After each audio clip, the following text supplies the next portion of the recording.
ঢাকার প্রাণকেন্দ্রে বুড়িগঙ্গা নদীর তীরে দাঁড়িয়ে আছে এক জীবন্ত ইতিহাস, সদরঘাট।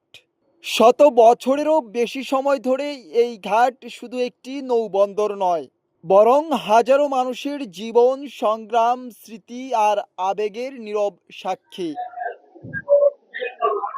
ভোরের আলো ফোটার আগেই জেগে ওঠে সদরঘাট।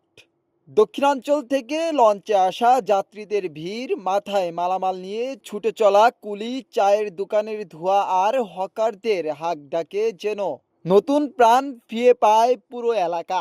দিনের ব্যস্ততা পেরিয়ে রাত গভীর হলেও থামে না এই ঘাটের ছন্দ। সদরঘাট যেন কখনো ঘুমায় না। কথা বুঝি। এক সময় নদীপথই ছিল দেশের প্রধান যোগাযোগ ব্যবস্থা। তখন বরিশাল, ভোলা, পটুয়াখালী, চাঁদপুর সহ দক্ষিণাঞ্চলের মানুষের ঢাকায় আসা যাওয়ার সবচেয়ে বড় ভরসা ছিল এই ঘাট। সময়ের সঙ্গে বদলেছে যোগাযোগ ব্যবস্থা, তৈরি হয়েছে সড়ক পথ আর সেতু, তবুও নদীপথের প্রতি মানুষের টান এখনো অটুট। নৌপথে জার্নির কিছু সুবিধা তো আছে। নৌপথে জার্নি একটু বেশি আরামদায়ক। সড়ক পথে হলে বরিশাল হয়ে তারপর আমাদেরকে ঢাকায় আসতে হবে। সড়ক পথে তো নৌপথের আনন্দটা উপভোগ করা যায় না। নৌপথে আপনার অন্যরকম একটা অনুভূতি কাজ করে, একটা লঞ্চের প্রতি ভালোবাসা।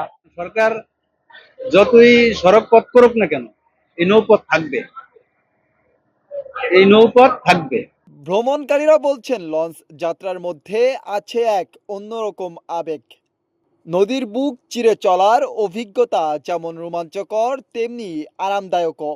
অনেকেই জানান 20 থেকে 30 বছর, আবার কেউ কেউ এরও বেশি সময় ধরে এই সদরঘাট ব্যবহার করছেন। কারো কাছে এটি শুধুই যাত্রাপথ নয়, বরং জীবনের একটা অংশ। লঞ্চ যাতায়াতে চলাচলে খুবই সুবিধা। যেমন আপনার যদি কেউ অসুস্থ থাকে, বসতে না পারে, তাকে শোয়ায় নেওয়া যায়। বিভিন্ন ওয়াশরুম আছে, এখানে বিভিন্ন ধরনের সুবিধা আছে। আপনি বাসা বাড়িতে যেমন থাকেন, লঞ্চ চলাচলে আপনি মনে করবেন যে আমি বাসাতেই আছি। ব্যাপক সুবিধা আছে, মানে আরাম করে যাওয়া যায়, শুয়ে বসে যাওয়া যায়।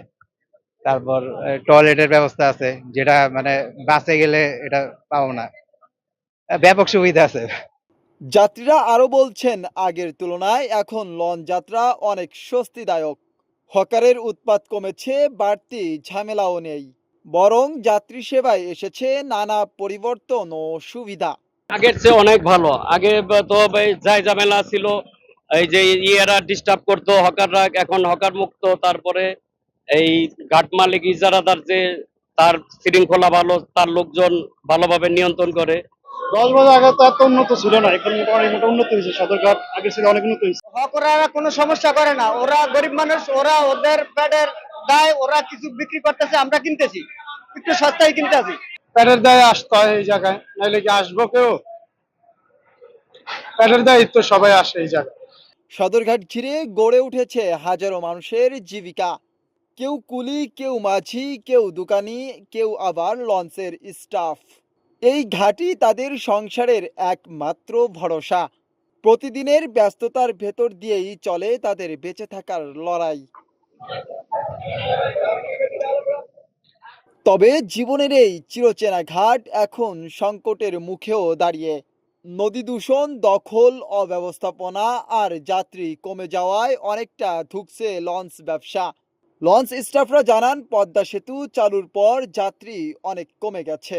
ট্রিপ প্রতি 1 লাখ থেকে 1.5 লাখ টাকার মতো লোকসানও গুনতে হচ্ছে মালিকদের। 2010 বছর এরকম অবস্থা ছিল না।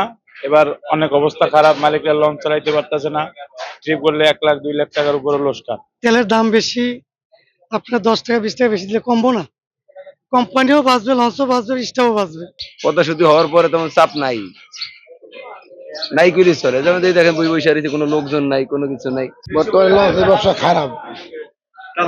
লঞ্চে এখন বর্তমানে যাত্রী অনেক কম, অনেক লাইনে লঞ্চ যাই লঞ্চ দেখে তেলের দাম বাড়তি, মেইন সমস্যাই তেলের দাম। তবুও থেমে নেই সদরঘাট। শত বছরের ইতিহাস বুকে নিয়ে আজও এটি পুরান ঢাকার স্পন্দন হয়ে বেঁচে আছে।